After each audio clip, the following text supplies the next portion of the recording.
السلام علیکم میرے معزز خواتین و حضرات، آج ہم آپ لوگوں کو قوم سمود کا واقعہ پیش کرنے والا ہوں۔ اس واقعہ میں ہم لوگ جانیں گے کہ قوم سمود کو اللہ تعالیٰ نے دنیا کی سب سے بڑی اونٹنی کی نعمت عطا کی تھی، اور ان لوگوں نے اس اونٹنی کو کیسے قتل کیا اور آسمان سے وحشتناک آوازیں کیوں بلند ہوئی، اس قوم کا کیا انجام ہوا۔ آج ہم آپ لوگوں کو اس کے بارے میں ساری معلومات دیں گے۔ حضرت ہود علیہ السلام کے عرصہ دراز کے بعد حضرت صالح علیہ السلام قوم سمود پہ مبعوث رسالت ہوئے۔ حضرت ہود علیہ السلام کی قوم کو عاد اولا اور حضرت صالح علیہ السلام کی قوم کو عاد ثانی کہتے ہیں۔ عاد اور سمود چچازاد بھائی تھے۔ جس وقت عاد اولا پر عذاب نازل ہوا تھا، اس وقت عاد ثانی یعنی قوم سمود بے مقام حجر میں مقیم تھی، جو حجاز اور درمیان شام کا واقعہ ہے۔ جب قوم عاد بالکل تباہ و برباد ہو گئی اور ان کی ساری زمین خالی ہو گئی تو قوم سمود نے اس پر قبضہ کر کے اسے آباد کیا۔ قوم سمود کی عمر 600 سال اور زیادہ سے زیادہ 1000 سال کی ہوتی تھی۔ حضرت صالح علیہ السلام 16 سال کی عمر میں مبعوث رسالت ہونے کے بعد 120 سال تک ان میں تبلیغ کرتے رہے، لیکن ان کو اس مقصد میں کچھ خاص کامیابی حاصل نہ ہوئی اور چند افراد کے علاوہ کوئی ایمان نہ لایا۔ قوم سمود بہت سرکش تھے۔ حضرت صالح علیہ السلام جب ان کی سرکشی سے عاجز آ گئے تو انہوں نے ان سے کہا کہ میں تمہاری سرکشی سے عاجز آ گیا ہوں اور اب تبلیغ کا آخری فیصلہ چاہتا ہوں۔ تو قوم سمود نے کہا، اگر آپ اپنی تبلیغ پہ ڈٹے ہوئے ہیں تو عید کے دن ہماری عیدگاہ پر آ کر ہمیں کوئی معجزہ دکھا کر اپنی نبوت سے مطمئن کیجیے۔ بالآخر عید کے دن سبھی لوگ جمع ہو گئے۔ ان لوگوں کے سردار جندو بن عمر بن جواز نے اپنے 70 ساتھیوں کے ساتھ مشورہ کر کے کہا، اے صالح، اگر تم اس بہت بڑے پتھر سے جس کا نام طیبہ ہے ایک ایسی اونٹنی پیدا کر دو جس کا رنگ سرخ ہو، اس کی پیشانی سیاہ ہو اور اس کے بدن پہ بڑے بڑے بال ہوں اور 10 ماہ کی گابھن ہو اور کم سے کم 1 میل لمبی ہو اور پیدا ہوتے ہی بچہ دے دے اور اتنا دودھ دے کہ ہم سب اس سے سیر ہو سکیں، اور اس سے جو بچہ پیدا ہو وہ بالکل ماں جیسا ہو، تب ہم تمہاری تصدیق کریں گے اور تم پر ایمان لائیں گے، اور اگر تم ہماری یہ شرطیں پوری نہ کر سکے تو ہم تمہیں زندہ نہ چھوڑیں گے۔ یہ سن کر حضرت صالح علیہ السلام نے کہا، اچھی طرح وعدہ کرو کہ اگر تمہارے کہنے کے مطابق اونٹنی پیدا ہو گئی تو تم ہم پر ایمان لاؤ گے۔ اگرچہ تم نے جو بات کہی ہے ہمارے لیے بہت دشوار ہے، لیکن ہمارے خدا کے نزدیک کچھ بھی نہیں ہے۔ ان لوگوں نے کہا کہ ہم نے جو وعدہ کیا ہے اس پر اٹل ہیں۔ حضرت صالح علیہ السلام نے خدا سے اونٹنی پیدا ہونے کی درخواست کی، اے اللہ، تو اس پہاڑ کے بطن سے اونٹنی پیدا فرما دے۔ ابھی حضرت صالح علیہ السلام کے الفاظ پورے نہ ہوئے تھے کہ پہاڑ میں تھرتھری پیدا ہو گئی اور ایک بہت ہی شدت کے ساتھ آواز برآمد ہوئی۔ اس کے بعد پتھر شگافتہ ہوا اور اونٹنی پہاڑ کے بطن سے باہر نکل آئی اور فوراً گھاس چرنے لگی، اور لوگ جو اپنی آنکھوں سے اس عجیب و غریب واقعے کو دیکھ رہے تھے سخت حیران ہوئے۔ اس کے بعد انہوں نے کہا، اے صالح، اس اونٹنی کے بطن میں جو بچہ ہے اسے ابھی پیدا ہونا چاہیے۔ حضرت صالح علیہ السلام نے فرمایا، وہ بھی ابھی پیدا ہو جائے گا۔ چنانچہ بچہ بھی اسی وقت پیدا ہو گیا اور اپنی ماں کے ارد گرد گھومنے لگا۔ یہ دیکھ کر ان کا سردار جندو بن عمر مومن ہو گیا اور اس کے 70 ساتھیوں میں سے 5 اور ایمان لے آئے۔ 16ویں کے بیان کے مطابق اس معجزے کو دیکھنے کے بعد تقریباً تمام قوم سمود کے نمائندے ایمان لانے پر آمادہ ہو گئے تھے، لیکن ذباب بن عمر بن لبید، ارباب بن سامر اور جناب نے مزاحمت کی اور کہا، اے قوم سمود، اس میں کوئی حقیقت نہیں ہے۔ جو کچھ تم نے دیکھا ہے وہ جادو ہے جو صالح نے کیا ہے۔ ان لوگوں کے اس قسم کے بیانات سے قوم صالح ایمان لانے جانے سے معذور ہو گئے۔ حضرت صالح علیہ السلام کی اونٹنی کی لمبائی 1 میل اور چوڑائی 120 گز تھی۔ اس سے قوم سمود کے تمام جانور ڈرتے تھے۔ وہ جب کنویں پر پانی پینے آتی تو سارا پانی پی جاتی، اس لیے لوگوں کو زحمت ہوتی۔ لہٰذا یہ فیصلہ ہوا کہ ایک دن کنویں سے یہ اونٹنی پانی پیے گی اور ایک دن وہ لوگ، انسان اور باقی حیوان پانی پیئیں گے جو اس سرزمین پر آباد ہیں۔ چنانچہ ایسا ہی ہوتا رہا، یہاں تک کہ 30 سال کی مدت گزر گئی۔ وہ اونٹنی جب کنویں پر آتی تو کنویں کا سارا پانی اوپر آ جاتا اور یہ اونٹنی سارا پانی پی جاتی۔ پھر وہ جتنا پانی پیا کرتی تھی اتنا ہی دودھ بھی دیا کرتی، جس سے 7 قبیلے کے لوگ سیراب ہوا کرتے تھے اور اس سے مکھن تیار کرتے اور اس سے تجارت کیا کرتے تھے۔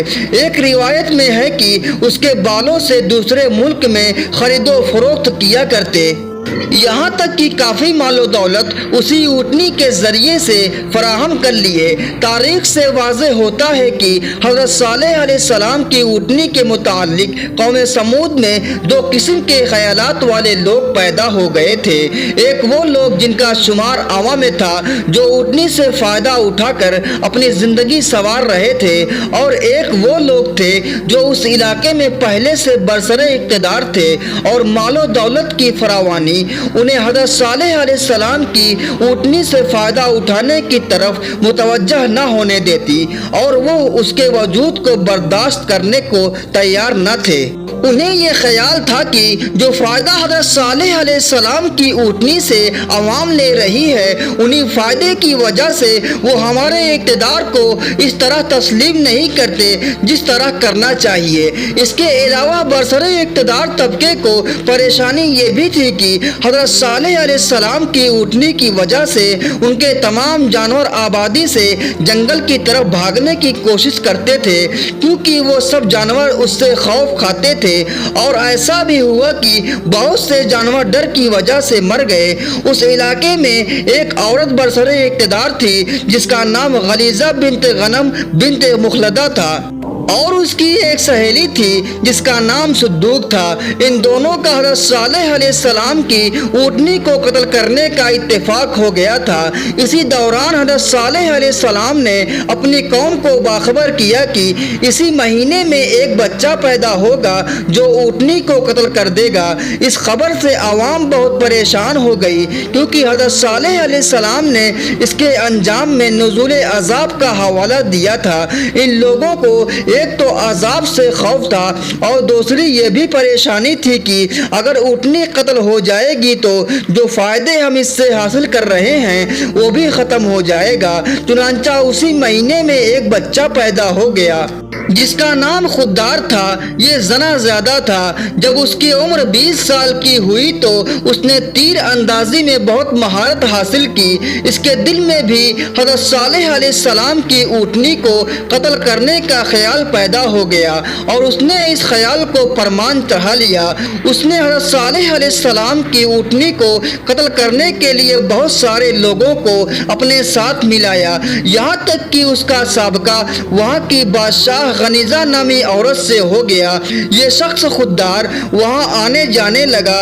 غنیزہ کے دل میں بھی اونٹنی کو قتل کرنے کے جذبات پرورش پا ہی رہے تھے کہ اس کو ایک مضبوط ہمنوا مل گیا، جس سے اس نے یہ سمجھ لیا کہ اب کامیابی آسانی سے حاصل ہو جائے گی۔ خوددار کا ایک دوست جس کا نام مصدح تھا، یہ دونوں ایک ایک عورت پر عاشق تھے۔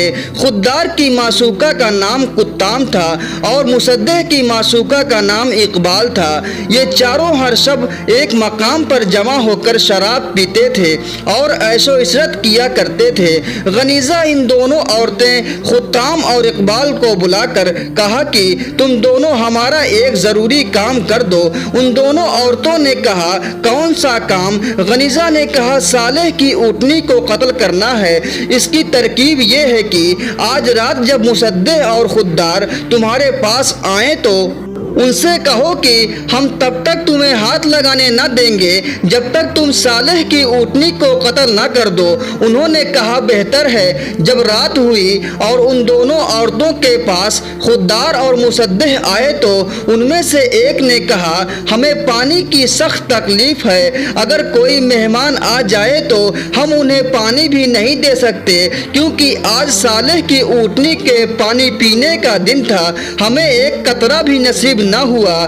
دوسری نے کہا کہ کاش کوئی مرد ہوتا اور اس اونٹنی کو قتل کر کے ساری قوم کا دل ٹھنڈا کر دیتا۔ یہ سن کر وہ دونوں بولے یہ کون سی بڑی بات ہے، ہم اسے قتل کر دیتے ہیں۔ چنانچہ وہ دونوں باہر گئے اور اپنے ساتھ کچھ اور دوستوں کو ساتھ لیا۔ یہ ٹوٹل 7 آدمی حضرت صالح علیہ السلام کی اونٹنی کو قتل کرنے کے لیے تیار ہو گئے۔ یہ 7 آدمی اس راہ میں چھپ گئے جس طرف سے وہ اونٹنی پانی پینے کے لیے جایا کرتی تھی۔ جب یہ اونٹنی پانی پینے میں مصروف تھی تبھی ان لوگوں نے اس پر حملہ کر دیا۔ پہلے ان لوگوں نے اونٹنی کے ایک پیر پر تیر مارا اور پھر تلوار سے دوسرے پیر پہ وار کیا تو اونٹنی زمین پر گر پڑی اور پھر تمام قوم کے لوگ اس پہ ٹوٹ پڑے اور ان لوگوں نے اس کا گوشت کاٹ کے آپس میں تقسیم کر لیا۔